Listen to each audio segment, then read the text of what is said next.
வணக்கம். தினமலர்.com மாலை 4 மணி செய்திகள். முக்கிய நிகழ்வுகள். புதிய முதல்வர் யார்? எம்எல்ஏக்கள் கூட்டத்திற்கு பெங்களூரிலிருந்து விரையும் மந்திரிகள். ஒரு சில அசம்பாவிதங்களை தவிர்த்து தமிழகத்தில் திரும்பியது இயல்பு நிலை. போலீஸ் கண்காணிப்பு தீவிரம். அமைதியான சூழலில் பேச்சுவார்த்தை நடத்த தயார். பயங்கரவாதிகளுக்கு புகலிடம் அளிப்பதாக பாகிஸ்தான் மீது மறைமுக தாக்கு. ஐக்கிய நாடுகள் சபையில் மோடியின் முதல் முழக்கம். விரிவான செய்திகள்.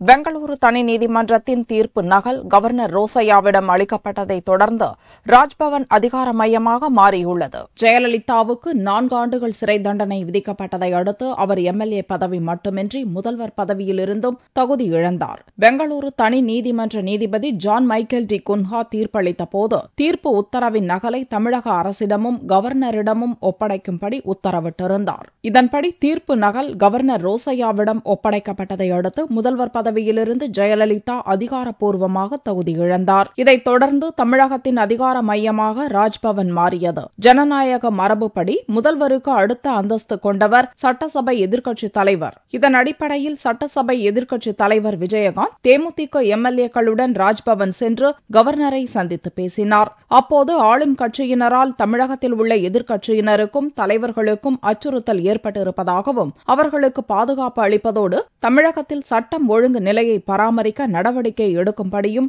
விஜயகாந்த் கேட்டுக் கொண்டார். ஜெயலலிதா முதல்வர் பதவியிலிருந்து தகுதி நீக்கம் செய்யப்பட்ட நிலையிலும் அதிமுகவுக்கே முழு பெரும்பான்மையும் இருப்பதால் அக்கட்சி எம்எல்ஏக்கள் தேர்வு செய்யும் முதல்வரை கட்சியின் பொதுச் செயலாளர் ஒப்புதலோடு கவர்னருக்கு பரிந்துரை செய்வது மரபு. அதன்படி அதிமுக எம்எல்ஏக்கள் கூட்டம் அக்கட்சியின் தலைமை அலுவலகத்தில் ஞாயிறன்று மாலையில் கூட்டப்பட்டுள்ளது. இதில் முதல்வராக தேர்வு செய்யப்படுபவர் பரிந்துரை கடிதத்துடன் கவர்னர் ரோசையாவை சந்தித்து ஆட்சி அமைக்க உரிமை கோர வேண்டும்.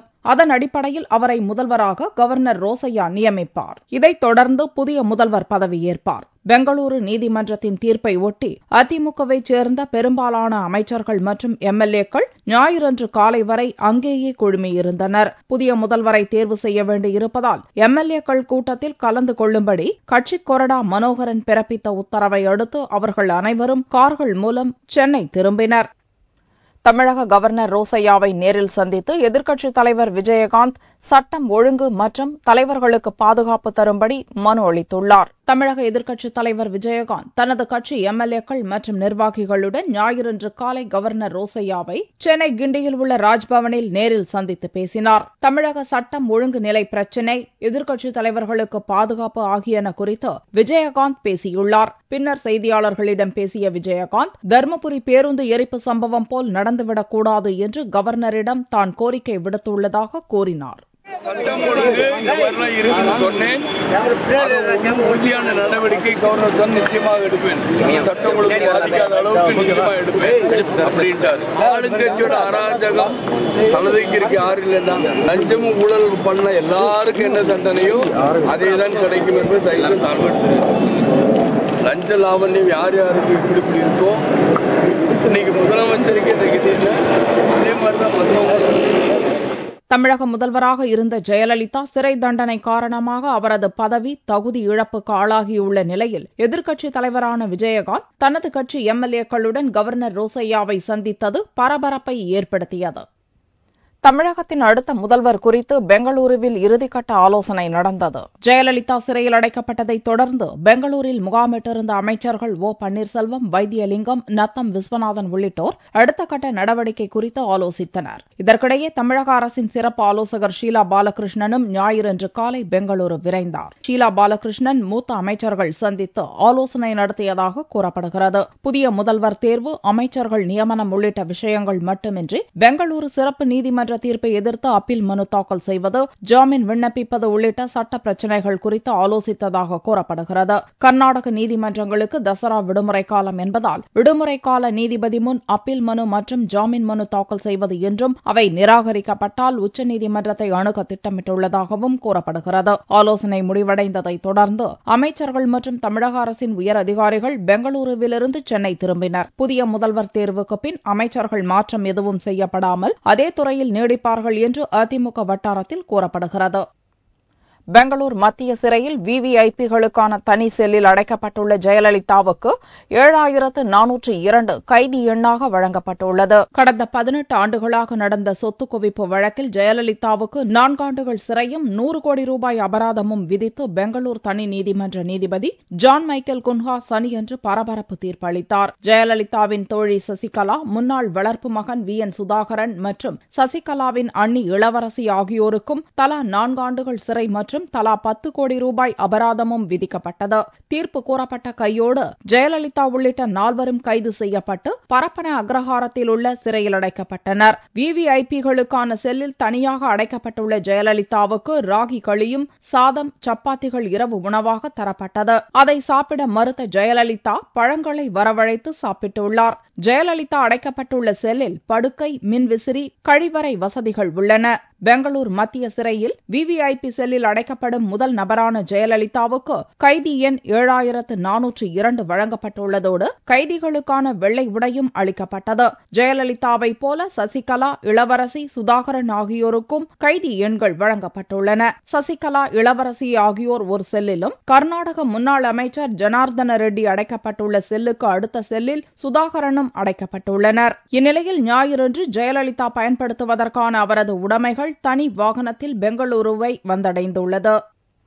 உண்ணாவிரதம், சாலை மறியல், பஸ் எரிப்பு என்பன உள்ளிட்ட ஒரு சில அசம்பாவிதங்களை தவிர்த்து தமிழகத்தில் இயல்பு வாழ்க்கை திரும்பியுள்ளது. அதிமுக பொதுச் செயலாளர் ஜெயலலிதா மீதான சொத்து சேர்ப்பு வழக்கில் சிறை தண்டனை அறிவிக்கப்பட்டதை தொடர்ந்து தமிழகத்தில் சனிக்கிழமையன்று பிற்பகல் முதல் பரவலாக வன்முறை சம்பவங்கள் நிகழ்ந்தன. 2ஆம் நாளான ஞாயிறன்று கோவை, திருச்சி, நெல்லை உள்ளிட்ட பெரும்பாலான இடங்களில் இயல்பு வாழ்க்கை திரும்பியது. 24 மணி நேர தீவிர கண்காணிப்பு பணியில் போலீசார் ஈடுபட்டிருந்தனர். சென்னை மெரினா கடற்கரையில் அமைந்துள்ள முன்னாள் முதல்வர் எம்ஜிஆரின் நினைவிடத்தில் அதிமுகவினர் உண்ணாவிரத போராட்டத்தில் ஈடுபட்டனர். வாயில் கருப்பு துணி கட்டி போராட்டத்தில் பங்கேற்றனர். தேனி மாவட்டத்தில் 2வது நாளாக சாலை மறியல், உருவ பொம்மை எரிப்பு, கடையடைப்பு உள்ளிட்ட பல்வேறு போராட்டங்கள் நடந்தன. வெளி மாவட்ட பேருந்துகள் வழக்கம் போல் இயக்கப்பட்டன. பெரியகுளம் காந்தி சாலை முன்பாக உருவ பொம்மைகளை எரித்து அதிமுகவினர் ஆர்ப்பாட்டம் நடத்தினர்.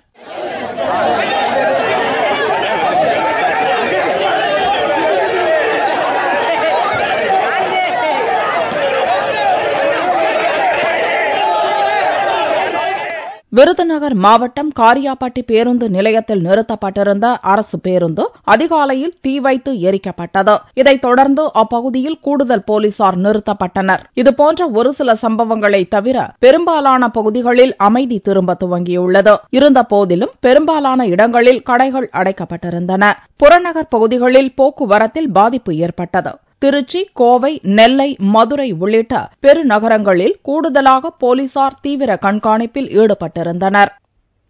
ஜம்மு காஷ்மீரில் பொது ஓட்டெடுப்பு நடத்த வேண்டும் என ஐநாவில் உரையாற்றிய நவாஸ் கூறியதற்கு பிரதமர் நரேந்திர மோடி பதிலடி கொடுத்துள்ளார். அமெரிக்காவில் 5 நாட்கள் சுற்றுப்பயணம் மேற்கொண்டுள்ள பிரதமர் நரேந்திர மோடி சனிக்கிழமையன்று ஐநாவின் 69வது பொதுச்சபை கூட்டத்தில் உரையாற்றினார். வெள்ளியன்று ஐநாவில் உரையாற்றிய பாகிஸ்தான் பிரதமர் நவாஸ் ஷெரீப் ஜம்மு காஷ்மீரில் பொது ஓட்டெடுப்பு நடத்த வேண்டும் என வலியுறுத்தியதற்கு மோடி தனது பேச்சில் பதிலடி கொடுத்தார். காஷ்மீர் விவகாரத்தை ஐநாவில் எழுப்புவதன் மூலம் இரு நாடுகளிடையேயான பிரச்சினைகளுக்கு தீர்வு காண முடியாது என்று மோடி கடுமையாக எச்சரித்தார். பயங்கரவாத அச்சுறுத்தலுக்கு எந்த நாடும் விதிவிலக்கல்ல என்றும் கூறிய மோடி சமீப காலமாக புதிய வடிவங்களில் பயங்கரவாதம் உலகின் பல நாடுகளில் தலை தூக்கி வருவதாகவும் கூறினார். சில நாடுகளே கூட பயங்கரவாதிகளுக்கு புகலிடம் அளிப்பதாகவும் பாகிஸ்தானை மறைமுகமாக மோடி சாடினார். பாகிஸ்தான் உள்ளிட்ட அண்டை நாடுகளுடன் நட்புறவை வளர்ப்பதற்கே இந்தியா முன்னுரிமை அளிப்பதாக கூறிய மோடி அதே நேரத்தில் ஒரு பக்கம் பயங்கரவாதம் நடக்கும்போது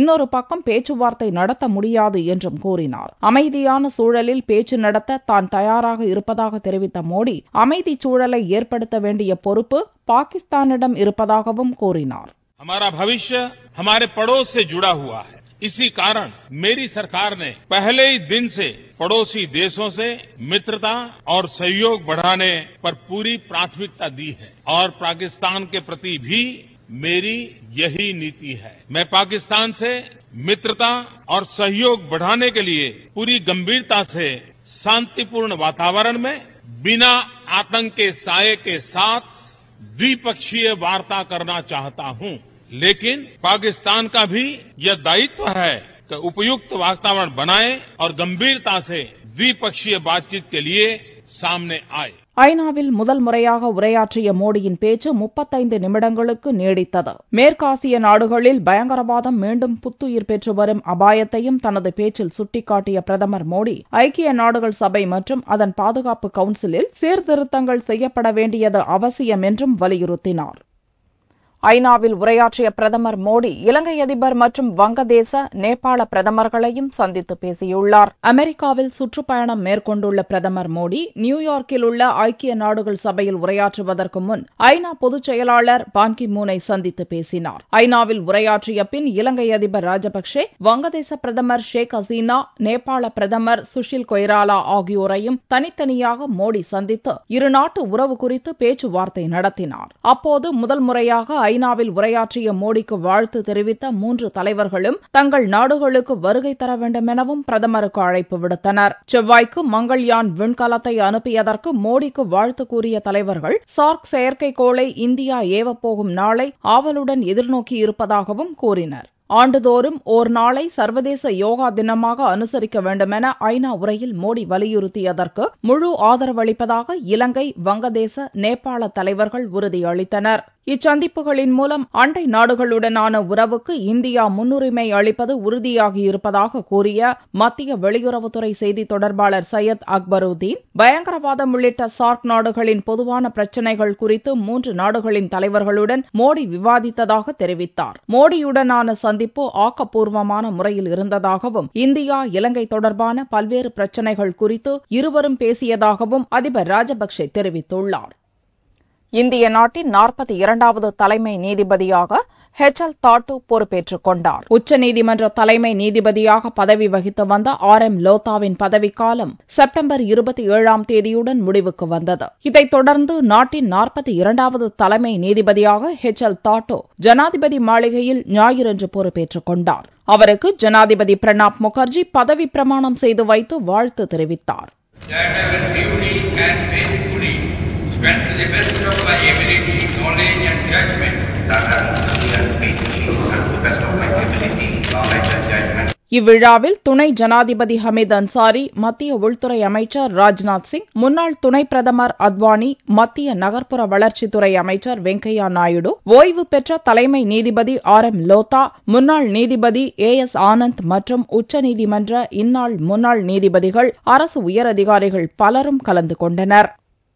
பழனி முருகன் கோவிலில் ரோப்கார் பராமரிப்பு பணி நிறைவடைந்து சோதனை ஓட்டம் நடந்தது. அறுபடை வீடுகளில் 3ஆம் படை வீடான திண்டுக்கல் மாவட்டம் பழனி முருகன் கோவிலில் பராமரிப்பு பணிக்காக கடந்த ஜூலை மாதம் ரோப்கார் சேவை நிறுத்தப்பட்டது. இதன் மேல் தளத்தில் உள்ள சுழலும் சக்கரம், இரும்பு கோபுரங்களில் உள்ள ரோப் உருளைகள், கீழ்த்தளத்தில் உள்ள சாப்ட் உள்ளிட்ட பல்வேறு இயந்திர பாகங்கள் புதிதாக மாற்றப்பட்டன. கடந்த 61 நாட்களாக பராமரிப்பு பணிகள் நடந்து முடிந்தன. ரோப்காரில் உள்ள 8 பெட்டிகளுக்கும் புதியதாக வர்ணம் அடிக்கப்பட்டு புது பொலிவுடன் மாற்றப்பட்டுள்ளன. பராமரிப்பு பணிகள் முழுவதும் முடிவடைந்துள்ள நிலையில் ரோப்கார் சோதனை ஓட்டம் நடந்தது.